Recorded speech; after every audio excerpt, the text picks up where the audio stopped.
It's my great honor to introduce our keynote speaker, really a person who needs no introduction, but he deserves it. Reverend Dr. William Barber, a true moral leader, a tireless advocate for justice, and a senior fellow at the Kettering Foundation. Reverend Dr. William Barber is president and senior lecturer of Repairers of the Breach. He is bishop with the Fellowship of Affirming Ministries. He is executive board member of the Christian Church Disciples of Christ and professor in the practice of public theology and public policy, and founding director of the Center for Public Theology and Public Policy at the Yale Divinity School. He's a co-chair of the Poor People's Campaign, a national call for moral revival. Yep, we all know it. He is the author of a number of books, including We Are Called to Be a Movement, Revive Us Again, Vision and Action in Moral Organizing, The Third Reconstruction, Moral Mondays, Fusion Politics, and the Rise of a New Justice Movement, Forward Together, A Moral Message for the Nation, and his newest book, White Poverty, How Exposing Myths About Race and Class Can Reconstruct American Democracy. I've read it cover to cover. I can tell you it is an amazing book, and I'm hoping that Reverend Dr. Barber will tell us a little bit about what he brings to us in this book, because it is so good. Reverend Dr. Barber served as senior pastor of the Greenleaf Christian Church, Disciples of Christ, for 30 years, and as president of the North Carolina NAACP from 2006 to 2017, and on the National NAACP Board of Directors from 2008 to 2020. He is the architect of the Forward Together moral movement that gained national acclaim in 2013 with its Moral Monday protests at the North Carolina General Assembly.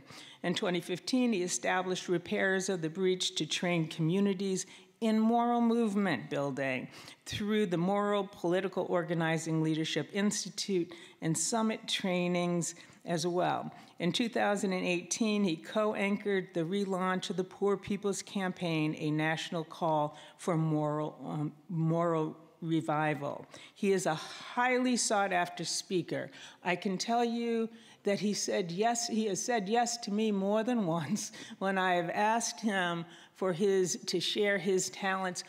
Once just last week, when we were in Washington for the legislative week that is put on by the Congressional Black Caucus, and again this week they bring him all the way to Dayton, Ohio, to share with us some of his thoughts at a challenging time for us here in the state of Ohio as we think about our fellow brothers and sisters in Springfield, and also as we think about the challenges of our nation. Let us welcome him. He will be, you coming up to the podium? All right, let us welcome him, ladies and gentlemen. Reverend Dr. William Barber.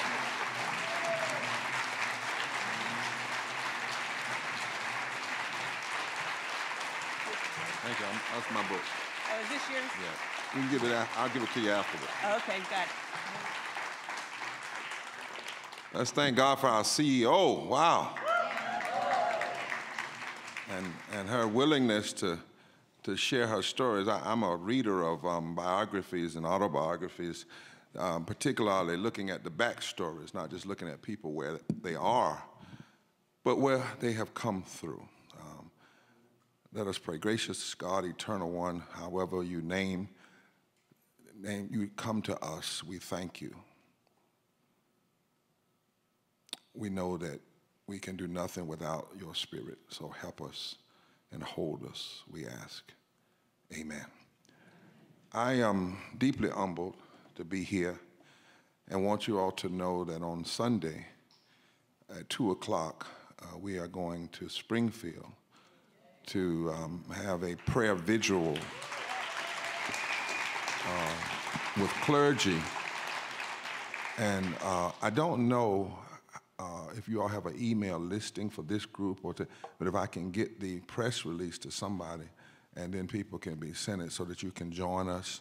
We're going to be near and with the Haitian community by invitation as Jews, Muslims, Christians, people of faith, Unitarians, others who are coming together to stand in prayer and to stand in moral protest of what we see happening right here, and not just in Springfield, but in so many ways that I want to talk about today.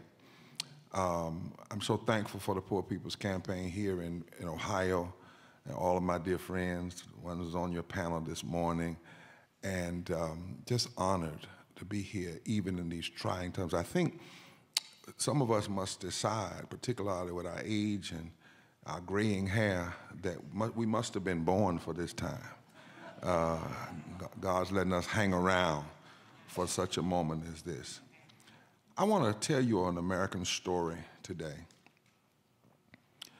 and a story that you don't often hear, but if you don't hear it, you will actually say something that is probably one of the most untrue statements you could make, and that is, we've never seen anything like this before. Things are worse than they've ever been. If you make that statement, you actually undermine your ability to know that one scholar said what we see right now is often, in some ways, a repeat of what we've seen in the past. And part of what we have to do is understand the past, both what happened and how people responded to understand our role in this particular moment.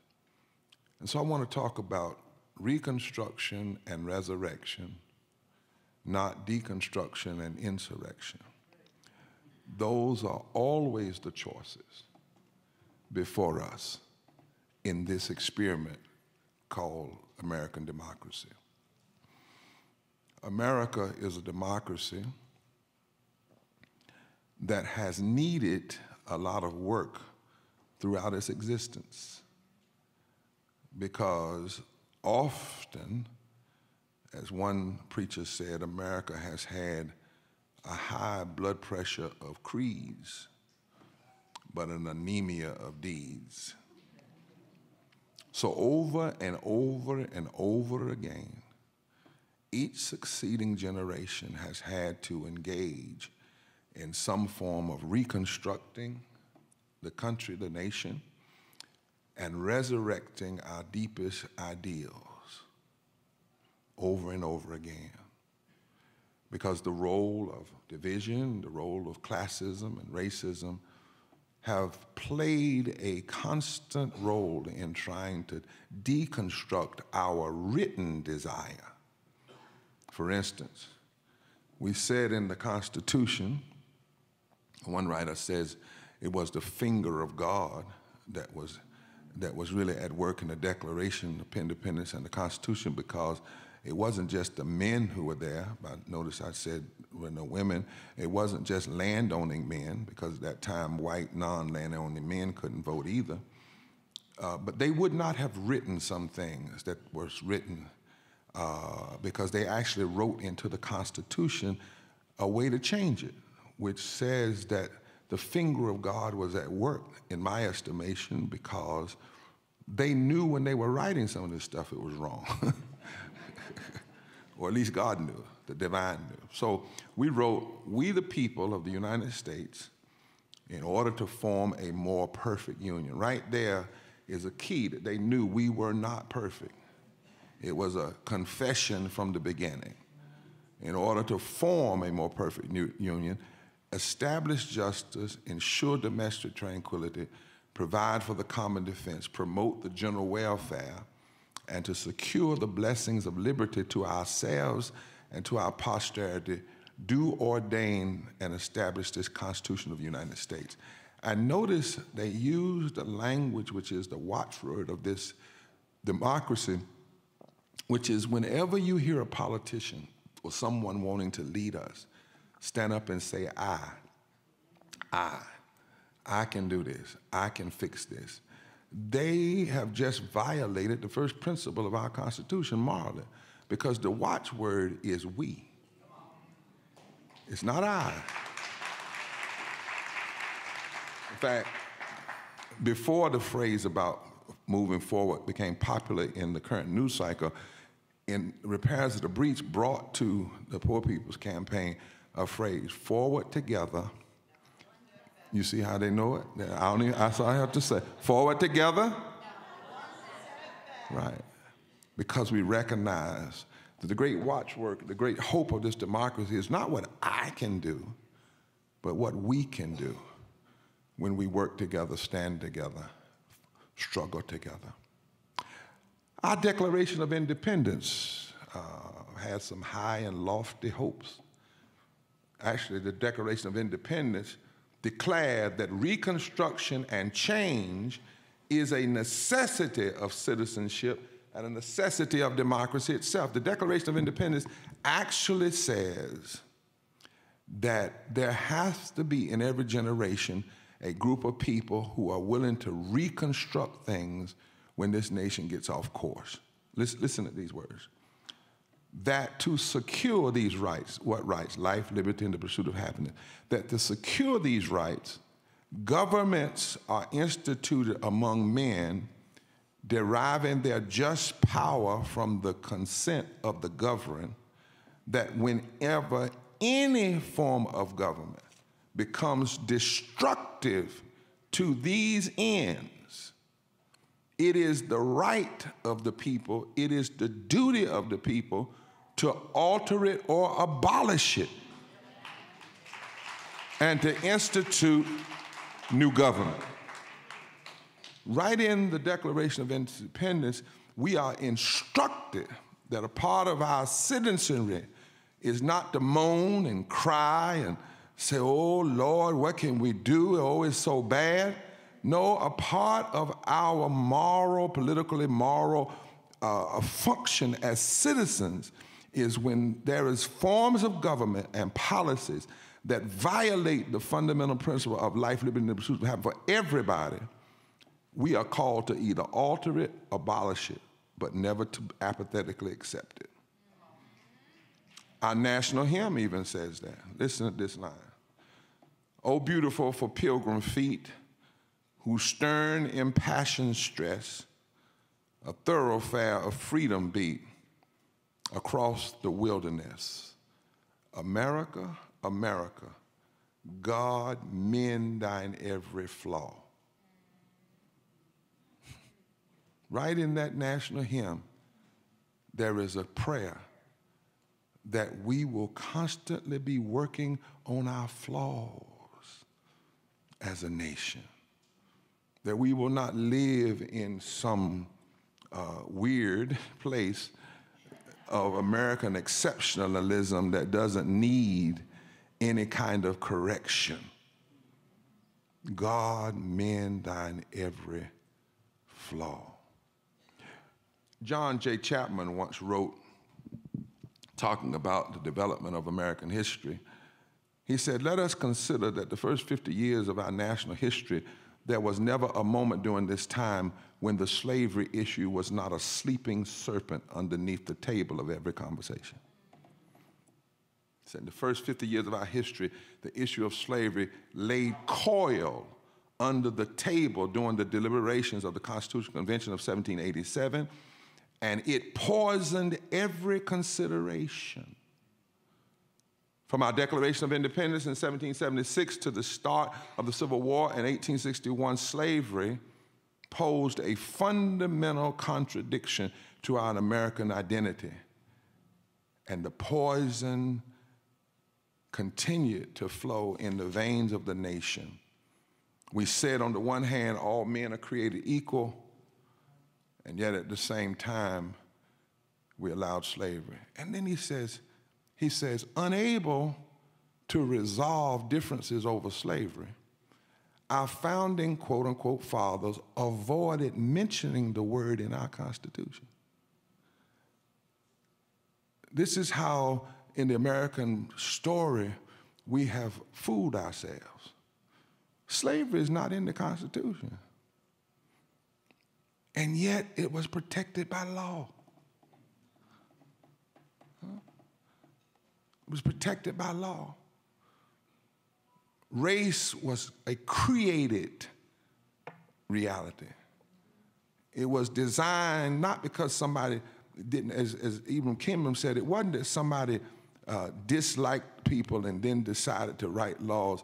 It was that they looked at the function of the democracy and how could they get free labor, and decided that they would use race as a way to place laws on top of people that only applied to them and their degradation for the purpose of taxes and the purpose of representation in Congress.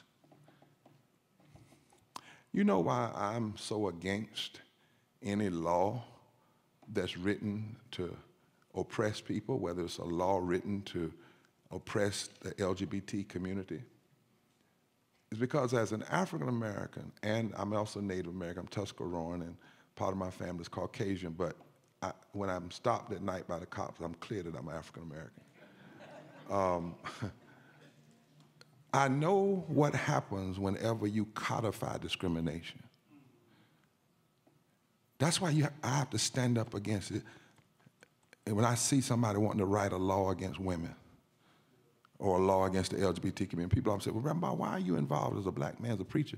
Because I historically know that in this nation, when we codify discrimination, it can take you 250 years of slavery, 100 years of Jim Crow, 400 years, and you still can't get it out your system.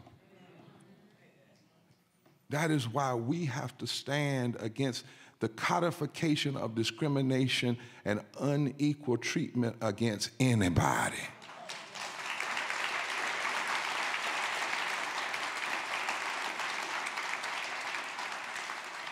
Chapman said slavery and division of slavery. And you know what was the basis of slavery. You can find this. I teach at a university, Yale University, that has had to do a study called Yale and Slavery, because Yale was founded by slave owners. The first 10 trustees were all slave owners. I tell Yale and the folks, we need to apologize to Southerners, because folk have said that slavery was just a Southern issue. No. There were 4 signers of the Declaration of Independence and the Constitution from Yale, all were slave owners. The mayor of New Haven, who was a Yale graduate, blocked the development of the first HBCU that would have been developed in New Haven by white abolitionists and black people. They came together and put up $20,000 to develop an HBCU, and they said, no. Yale early on was supported by the rum trade and the Caribbean slave trade, which was the worst of the slave trade because it was in the part of the triangle in the Caribbean where the slaves were broken before they were brought to the mainland of America. It was in New Haven that Amistad, the ship, showed up. And the people on the ship got their freedom, not because the courts agreed that they were human beings, but the courts agreed they were property and the wrong person was holding them as property.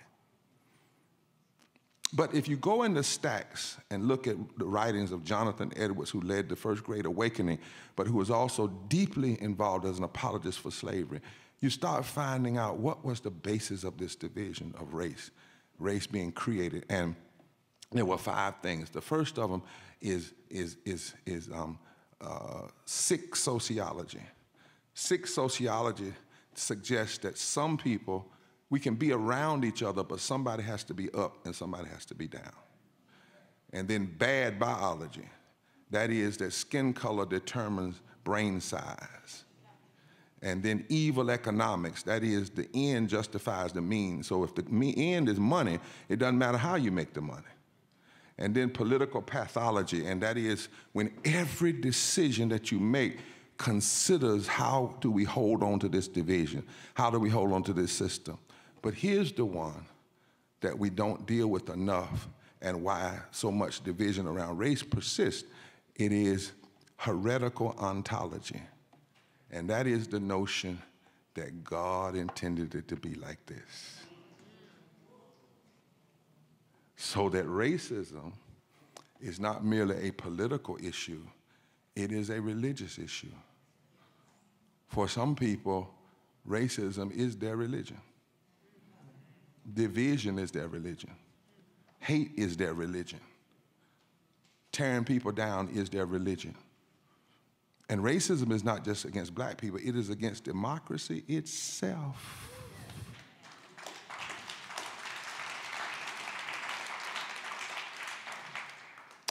And so, Reconstruction is what we call the earnest attempt to build a multi-ethnic democracy in America.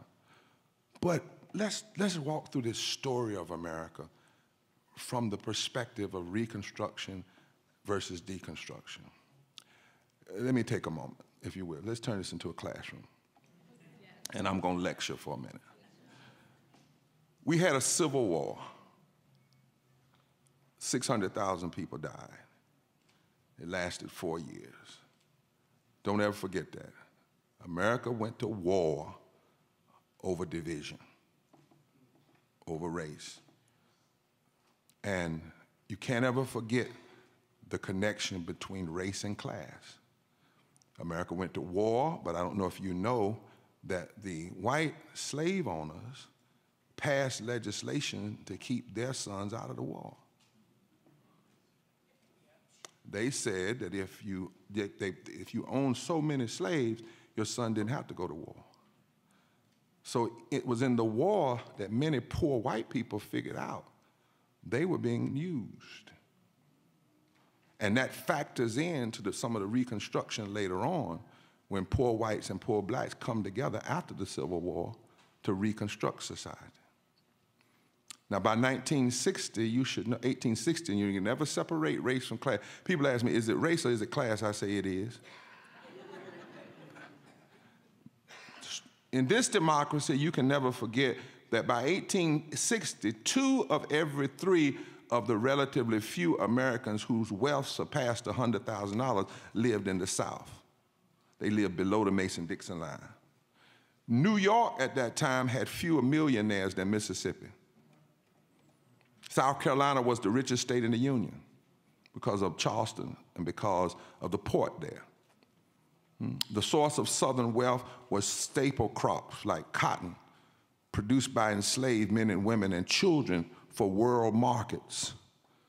The world markets came through the South. And so matchless were the profits that more money was invested in slaves than in industry and railroads. You have to know this history to know some of the struggles we still see today. When they first became citizens following the ratification of the 13th Amendment, African Americans joined hands with whites in the North and in the South who were willing to see one another as allies. Within the first 4 years after the Civil War, white and black alliances controlled every state house in the South. Did you know that? That within 4 years after the Civil War, white and black fusion coalitions controlled every state house in the South. And together, they elected new leaders, many of them African Americans, many of them former slaves. Almost all the Southern legislatures were controlled by either a predominantly black alliance or a strong interracial fusion coalition. And there were forces that said, we can't have this. Every one of the states by 1868, 1869 rewrote their constitutions. Listen at how black and white people coming together in the South rewrote the Constitution of North Carolina. This is what it said, 1868. We hold these truths to be self-evident.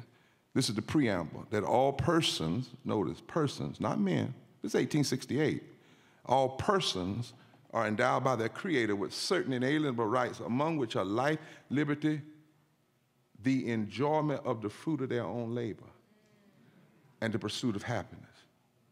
And what is interesting is that language was put in the Constitution by an African Methodist Episcopal Zion bishop and a Congregationalist from Ohio that had moved to North Carolina. This is the language of 1868. Imagine if that was the way our Constitution read today. The 13th Amendment was passed. These are the amendments that saved America. Without the 13th Amendment, the 14th Amendment, the 15th Amendment, we would not have even the America we have today. 13th Amendment ended slavery. 14th Amendment said equal protection under the law for all citizens. Nope. It's not what it says. Equal protection under the law for all persons, whether you're a citizen or not. That's why I struggle with folk who say, well, we have illegal aliens and they shouldn't. Wait a minute. The Constitution says that once you are on this soil, you are provided equal protection under the law regardless of your immigration status.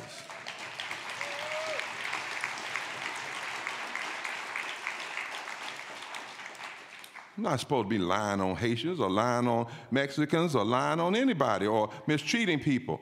You're not supposed to have a broken immigration system. You're supposed to fix it because you're not supposed to just use immigrants to make money and then when they finish making your money, you want to throw them away. That's not biblical, nor is it constitutional. I tremble for this nation when I think that even God, Jesus said that the way nations would be judged, when all is said and done, I'm a preacher, I won't be judged by this cross, I won't be judged by this robe, I won't be judged by the size of the church. The nation, the governments will be judged by these questions. When I was hungry, did you feed me? When I was naked, did you clothe me? Watch this. When I was an immigrant, did you welcome me in?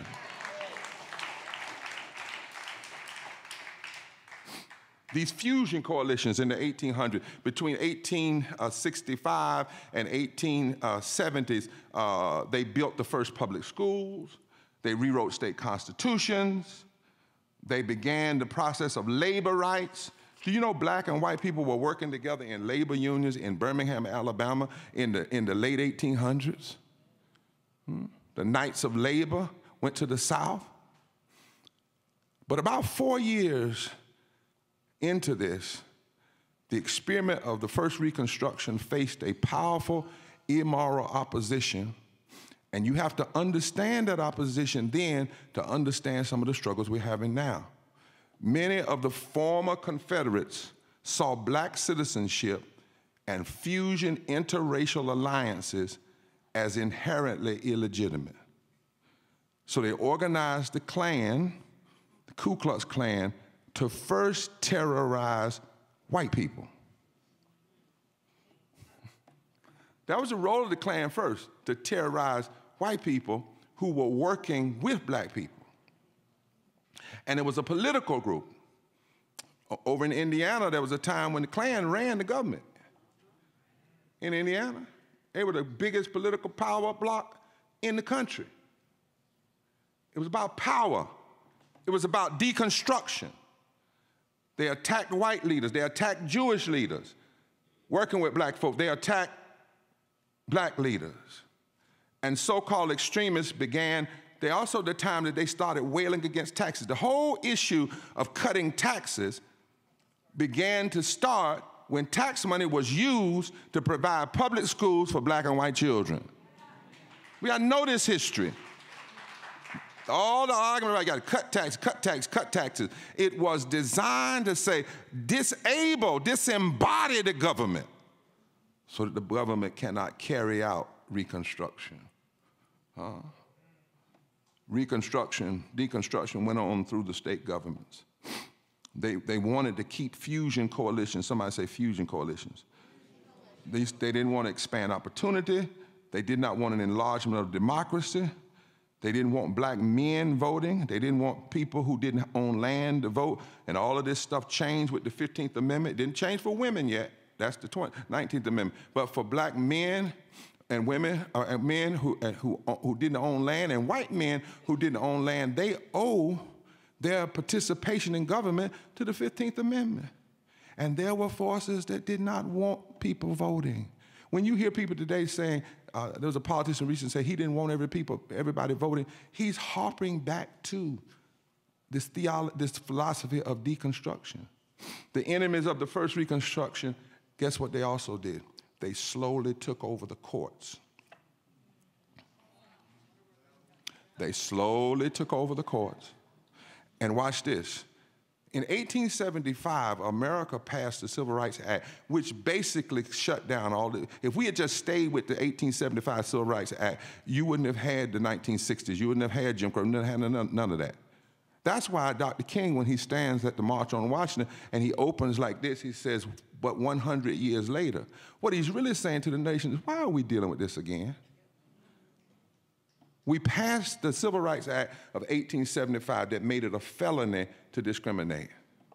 But then in 1877, there was a selection for president. Now watch this. The candidate for president lost the popular vote. Lost the popular vote. And lost the Electoral College. Went to the Southern delegation and said, if you give me your Electoral College votes, even though I didn't win the popular vote, I will win, and when I win, I'll give you the Supreme Court. And their mantra, they called themselves the Redeemers. They said, we have to redeem. They used the theological term, but they used it in the wrong way. They called themselves the Redemption Movement, and they said, we must redeem America from all this diversity, all these black and white people working together. And what we need is to take America back, and actually some of the writers, they said, and make it what it was supposed to be again. Why y'all acting like y'all heard this stuff before? Recently. I'm talking about 1877. No, y'all. His name was Rutherford B. Hayes, Ohio. He gets elected by cutting that deal. As soon as he gets in office, he begins to appoint extremist judges. In 1883, those judges overturned the 1875 Civil Rights Act, basically throwing out all of the gains of Fusion Coalition. They said we must redeem, we must take back America. By 1896, the Supreme Court rules on Plessy versus Ferguson, which says separate but equal is constitutional, and only one justice dissents, Justice Harlan from Eastern Kentucky. But all of the other justices, in fact, it was Justice Harlan's dissent, a white man's dissent, that gave Charles Hamilton Houston, a black lawyer who became the dean of Howard University Law School, and Thurgood Marshall and others, the legal outline for the case that would later on become Brown versus Board of Education. But it took 50-some years. Dr. King said it like this: the leaders of this redemption movement feared the awakening of poor white masses and former Negro slaves coming together. They did not want to see them come together. And so the Southern aristocracy began to engineer the development of a segregated society. Dr. King said this standing on the steps of the Alabama State House at the end of the Selma to Montgomery March. I think it was this speech that got him killed. It wasn't the one in Memphis. It was this speech, because in this speech he told a truth that folk that didn't want to hear, and that is the greatest fear of the racist aristocracy in this country is the possibility of poor whites and poor Negroes and black folk coming together and forming a coalition, a voting bloc that fundamentally reshapes the economic architecture of the nation. And he said, and every time it started happening, they would sow division. He said, thus the threat, listen at this is Dr. King, 1965, the threat of the free exercise of the ballot by the Negro and white masses alike working together resulted in the establishment of a segregated society. A segregated society wasn't merely people not liking people because of the color of their skin. The segregated society and division was about power. About power. And so by 1898, the fusion Reconstruction is shut down. It's over. Part of the signal of it is in 1898, there's a riot in Wilmington, North Carolina, where 10% of the city is killed, more people per capita than killed on 9/11, and duly elected black and white fusionists were run out of office. The black newspaper that was run by the out-of-wedlock child of the white governor by a black woman was burned down, and they sent telegraphs all around the country. This is how you take the country back. And from then on, 1898 into the 1900s, you see all these riots that happen. Then Woodrow Wilson gets elected, and though he's from Princeton, he's a racist. The first thing he plays when he gets to be president is Birth of a Nation to his senior staff. Birth of a Nation glorified the Klan, and demeaned black and white people working together. It was Woodrow Wilson that lied about a pandemic. It was Woodrow Wilson that tried to blame the pandemic on the Spanish people, on minority people. It was Woodrow Wilson that did not deal with the pandemic, so 600,000 people died that didn't have to die. It was Woodrow Wilson who watched while racists had riots and killed black folks, so many of them between 1919 and 1920, that James Weldon Johnson called it Red Summer. Woodrow Wilson. But isn't it strange how some of this stuff sounds eerily familiar? And if you don't know this history, then you really don't understand the divisions we see now. Well, we get to World War II, and after World War II, I don't have time to go over all the history. We have a second Reconstruction. Black and whites, Latinos, and young people start coming together, Jews, Christians, Muslims, Catholics, and they're willing to march and suffer for a second Reconstruction. Leaders like Dr. King and Jewish rabbis like Rabbi Heschel spoke for the urgent moral necessity of now. And the language with that language in the street, talking about moral issues, not Democrat and Republican, moral issue. From their jail cells, they changed the language in the halls of power. Presidents and senators and legislators and governors and editors and poets all began to talk about moral urgency. It began with the Brown decision that overturned the 1896 Plessy versus Ferguson decision. When all of the justices, even though one of the justices was the former head of the Ku Klux Klan, voted unanimously that separate but equal was unconstitutional. It was a gay woman out of Yale, Pauli Murray, that actually wrote the legal philosophy that Thurgood Marshall and others would use. Black and white and Jewish lawyers went to court together and fought, got a unanimous victory. They began to live out what Langston Hughes had wrote in 1935. Oh, let America be America again. America has never been America to me, but I swear this oath that America will be. And what happened in that second Reconstruction didn't just have black folk. During the second Reconstruction, we saw the desegregation of public schools. We saw Medicaid. We saw Medicare.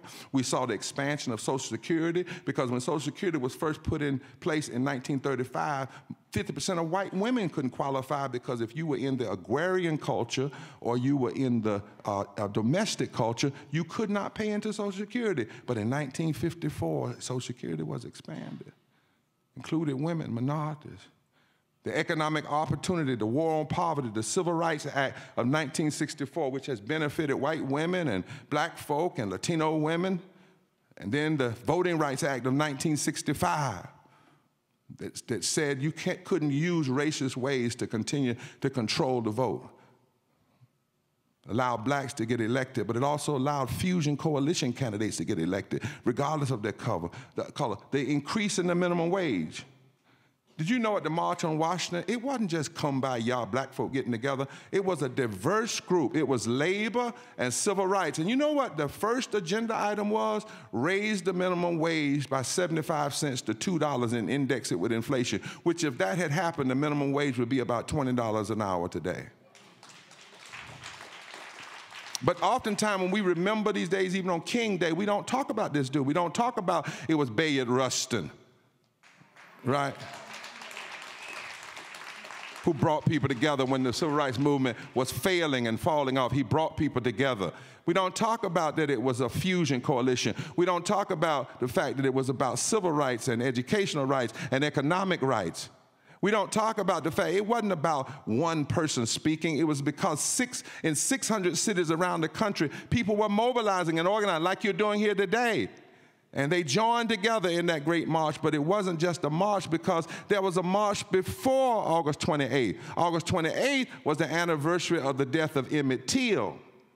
And the reason that was so important because it was the death of Emmett Till that moved Rosa Parks to do what she did. When she saw his killers get off, she asked 2 Jewish white women to send her to Highlander to learn how to do nonviolent civil rights action.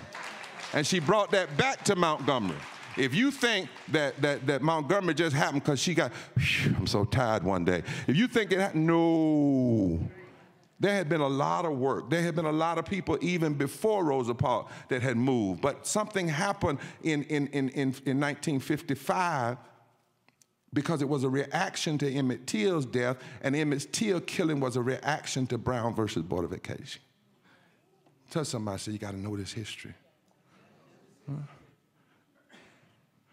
2 years after Bloody Sunday, few months after Bloody Sunday, you get the Voting Rights Act. And guess what? It was introduced by Mike Mansfield, a Democrat, and Everett Dixon, a Republican. We don't talk about this. It was we that got us the Voting Rights Act. Huh? It was the Voting Rights Act that was basically reinforcing what had already been passed in the 15th Amendment. And then in 1966, for the first time since the 19th century, a substantial number of blacks voted in the South. Still had all kinds of problems with gerrymandering, and gerrymandering did not start in the South, it started in Boston. Gerrymandering was first designed to cut out Irish people. During the second Reconstruction, there came a moral commitment to lift the poor. That's how we got Head Start, K through 12 funding, Pell Grants for higher education. Anybody know about Pell Grants in this room? All these programs began to enjoy public support. The war on poverty had 3 parts. The first boosted wages through education and job training. The second part provided income support, particularly for single mothers and the elderly. And the third part was to create a system of government health care to the elderly and the poor. So while you have the civil rights movement breaking through, what happened in that movement was not just for black folk, it was a reconstruction of America. It was a reconstruction of how we supposed to use government. It was going back to the Declaration of Independence saying, look, any kind of government that is against life, freedom, and hope ought to be altered or abolished if it's against life, liberty, and the pursuit of happiness. Go back and read the speeches of Kennedy and Johnson. They didn't talk they didn't talk Republican, they didn't talk Democrat. They said we have a moral crisis facing us. And then, right in the middle of the 1960s, 30% of our nation's kids were in poverty. And 60%, or hundreds of thousands of our senior citizens. And people came together. Dr. King, just before his assassination, was talking about a poor people's campaign. Said we need to address poverty, militarism, and what?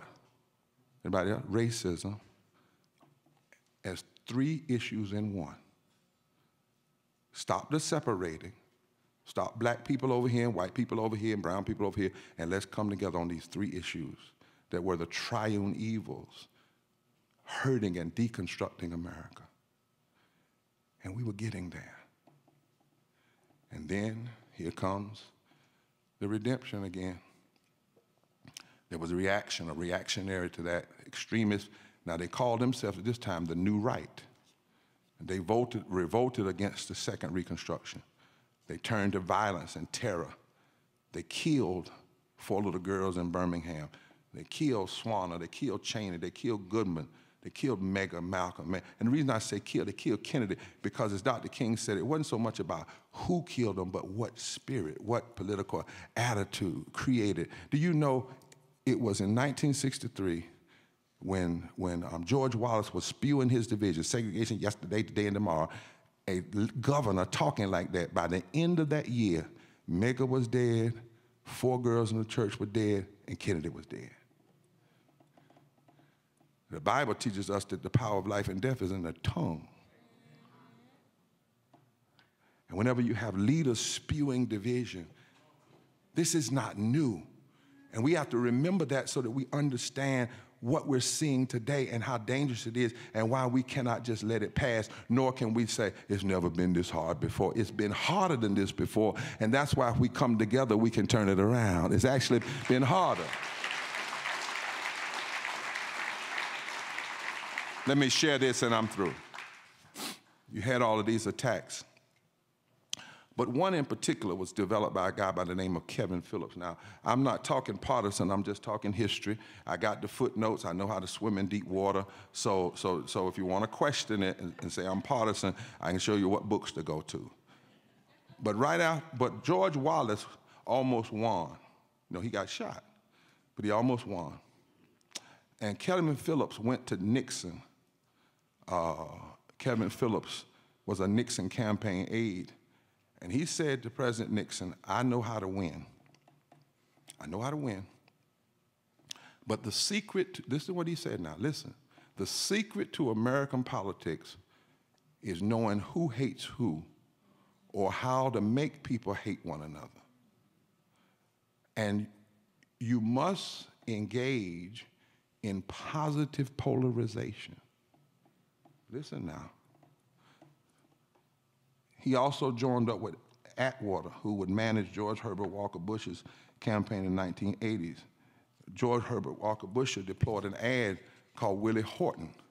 The Willie Horton ad was designed to paint black men, particularly with beards and whatnot, as rapists. This idea of painting one group of people as doing something like whether it's eating dogs and cats or being rapists or whatever is not new. It's an old, dangerous playbook. Atwater said the Southern strategy, they came together. Kevin Phillips convinced Nixon. This is what he says, and it's in a book called The Time of Illusion. He says, if we engage in positive polarization, if we use the hatred that people have for the gay community, for the black community, for progress, if we can convince Southern whites that they are losing, they're poor because black folk and brown folk are getting things, then we can divide the South. If we divide the South, we can control nearly 170,070 electoral college votes at any time. We can control governorships. We can control 30% of the Senate at any time. And if we do this right, not only will we split the South, but we'll split white ethnics in the industrial states like Ohio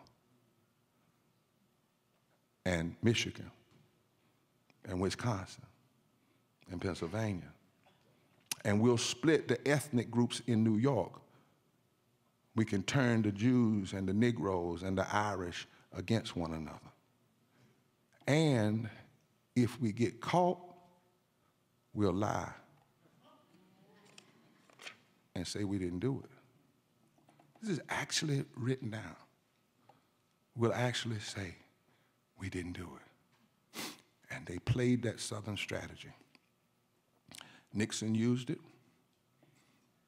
Reagan used it. Reagan became governor of California by attacking King, attacking the Black Panthers. He championed the movement to repeal the Rumford Act that prevented property owners from refusing to rent or sell on the basis of race and religion. He started his campaign in Philadelphia, Mississippi, that was known for one thing, where Cheney, Goodman, and Swanner had been murdered. He gives a speech there. He calls the Civil Rights Act of '64 bad legislation. He said the Voting Rights Act was humiliation to the South. He told the tales of welfare queens who drove fleets of Cadillac and purchased with food stamps. He claimed to have been in a grocery store beside a strapping young big buck with a fistful of food stamps and a stack of porterhouse steaks. And he declared it was time to make America great again. This is Reagan. The tactics that we are seeing today have their roots in this movement called the Deconstruction movement. This movement to say we're redeeming the country, we're taking it back. But it's not about redemption. It's about deconstruction. It's been used. It was picked up by Reagan, continued by Pat Buchanan and George Bush. Trump just charismatized it and pushed it with media savvy. It has been funded by billions of dollars. In fact, there's a new movie out called Bad Faith, and even shows how they built a theological piece around it called the religious right, the moral right, that traces all the way back to slave religion, and they got their financing from oil money. From oil money. So what we are seeing today is the struggle for America. But alongside each of these attempts to deconstruct America has always been a movement to go forward. And guess what? By the virtue of you being born and being alive, you have been recruited into that movement. Now, this division has gotten us in trouble. We've got some hard places. We right now in a country where the wealthiest country in the world, and we've got 140 million poor and low-wage people in this country. Poverty is the fourth leading cause of death. 295,000 people die every year from poverty, 800 people a day. We've had presidential debate after debate, and not even 30 minutes have focused on poverty. 87 million people are either uninsured or underinsured. 51% of all our children are poor and or low wage. 41% of all our children are poor and or low wage. We have 52 million people in this country who make less than $15 an hour. $15 an hour. We have not raised the minimum wage since 2009. The federal minimum wage is currently $7.25, and the minimum wage for tipped workers is $2.13 by law. By law. Since 2017, the Republican tax cuts, the 748 U.S. billionaires are $2.2 trillion richer. 7 million families were behind in rent or house payments in December of 2023. 400 families make an average of $97,000 an hour. 54 cents of every discretionary dollar is used to support the military-industrial complex. That's what division has gotten us. But it doesn't have to remain this way. First of all, we've got to recognize that we need a third Reconstruction. That the key, I hear people saying, we need to hold on to democracy. We need to do more than that. We need to not just hold on to democracy, we need to create a democracy worth holding on to. And that means, is it a democracy that can take care of that manufacturing worker that works all day and then sleeps in their car at night because they don't make enough money? Is it a democracy that ensures that healthcare workers who clean our backsides can also have health insurance and get treatment themselves? Is it a democracy that will take care of all of our children? Is it a democracy that will respect people regardless of their race, their creed, their color, their sexuality? That's the question. Is it a democracy that lifts from the bottom? Is it a democracy that says once and for all we're going to address systemic racism and systemic poverty and denial of health care and ecological devastation and the war economy and the false moral narrative of religious nationalism? It's not just having a democracy, it's having a democracy that's worth having. That's the question.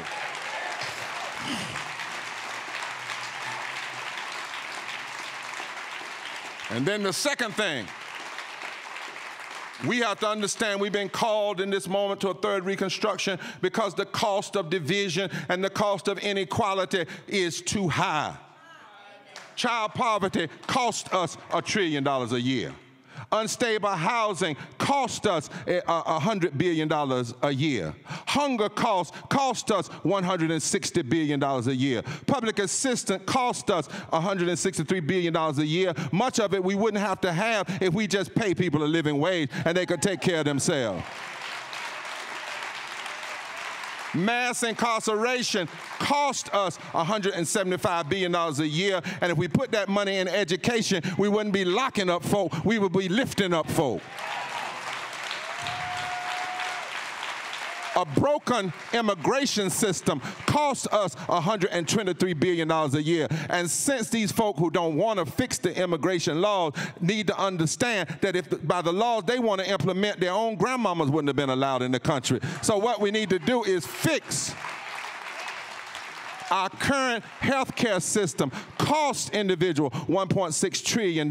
We have the best and the greatest health care system in the world. But here's the question. The question is not, are you going to make America great again? Nor is the question what some Democrats are saying, well, we're great. We have this, this, this. There's a larger philosophical question. That is not, can you make America great again, or are you great, but what are you going to do with your greatness? What is the responsibility of a great health care system? What is the responsibility of a great gross national product? What is the responsibility of all the money we have? Well, I believe that responsibility is to lift from the bottom, because if you lift from the bottom, then everybody rises, everybody. And then finally, thirdly, not only must we recognize the need for third Reconstruction, not only must we recognize the cost of all this division in public policy is too bad. We can't keep having political conversations and is talking more about innuendos and who kissed who and who went where and not dealing with the real issues that affect people's everyday lives. The third thing we need to hear today, and hear me well, I know that history was hard, and I know it's hard now, but I come from a tradition that says inside of every dark Friday is a resurrection possibility. The numbers are bad, but here's some other numbers. There's a scripture in the Bible that reads like this, Psalm 18, the stone that the builders rejected have now become the chief cornerstone. The truth of the matter is, we got 140 million poor and low-wage people in this country, but you need to know that 85 million of them can vote. You need to know that in the last election, 57 million of these people voted, but 30 million didn't. You need to know the number one reason they didn't vote is nobody talked to them. Nobody talks to them politically. None of the candidates talk to them. Oftentimes, we don't talk to them in our churches, talk to them in our banquets, talk to them. We don't talk to them. But you need to know God has fixed it now. The divine has fixed it such that there's so many poor and low-wage folk that if just 20% of poor and low-wage voters who didn't vote in 2020 were to cast votes in 2024, they could have the power to change every election in every state. You need to know that where the margin of victory was only 3%, like in Arizona, Nevada, Michigan, Wisconsin, Pennsylvania, North Carolina, where the margin of victory was only 3%, the poor and low wealth people make up 43% of the electorate in that country. That's why this past weekend, the Poor People's Campaign reached 8.1 million poor and low-wage voters, and 1 million of them were Spanish, because we know where the real swing vote is. Celinda Lake who runs one of the biggest, baddest research firms in the country, says that poor people, poor and low-wage folk, that is people who make $50,000 and less in a family of 4. That's poverty. That's what we're talking about. Now, the government says that if you make $14,000 a year and you're single, you're not poor. They say you're in the lower middle class. But the scholars say that poverty, you have to measure it from $50,000 down.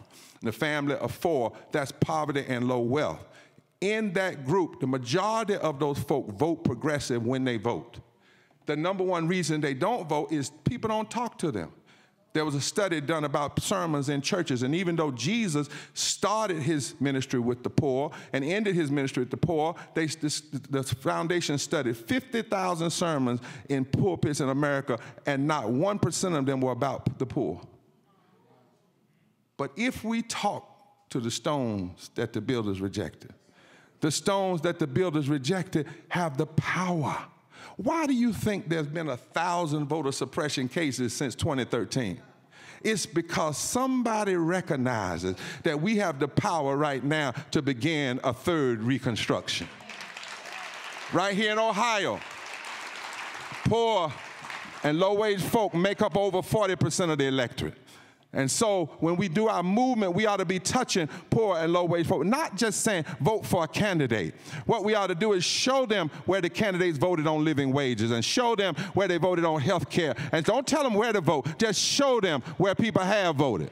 And trust that if people are talked to and if they've conversated with, then they'll know what to do. So my grandmama used to say, it's time to dig a little deeper. It's time to go down a little deeper. It's time for us to come together and put the stones together. Lord have mercy. And I just wonder what fusion politics would look like in America today if the stone that the builders rejected come together. See, what that really is saying is that the rejected always lead to revival. Y'all hear what I'm saying? It's the rejected folk that always make a difference. That God has a way that God always uses the folk that we least expect to make a difference. The stone that the builders rejected have now become the chief cornerstone, and this is the day that the Lord has made. So right now, you don't need 100% of poor and low-wage folk. You don't need 80%. You don't need 60%, Madam COO. If we can just get 20% of the 30 million poor and low-wage folk to get understanding and educated, and they engage in participation, we can cause all of the predictors of the election to start scratching their heads and say, what in the world happened? What am I talking about? Well, if the rejected stones can get together. Is there anybody in here who's known rejection? You know rejection? Anybody known rejection because of your sexuality?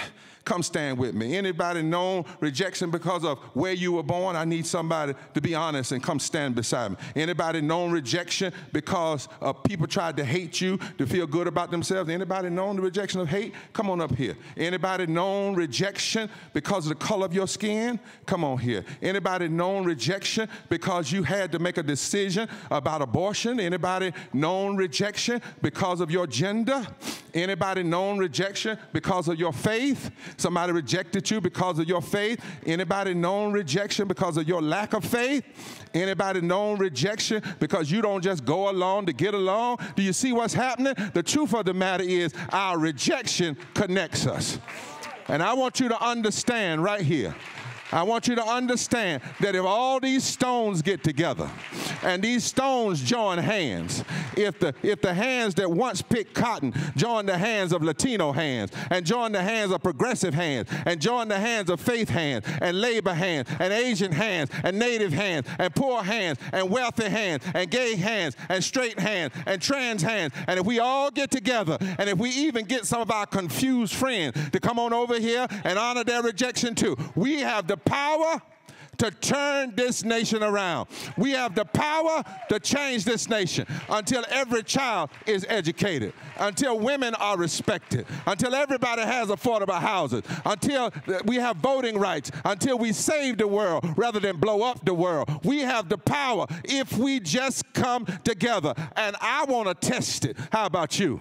I want to see a third Reconstruction. I want to see us be on the right side of history. I want to see us change things like our foreparents and our foremothers changed things. So look at your neighbor and say, neighbor, ain't nobody out there because all the rejected folk are up here. But when we get together, what a day! What a day! What a day!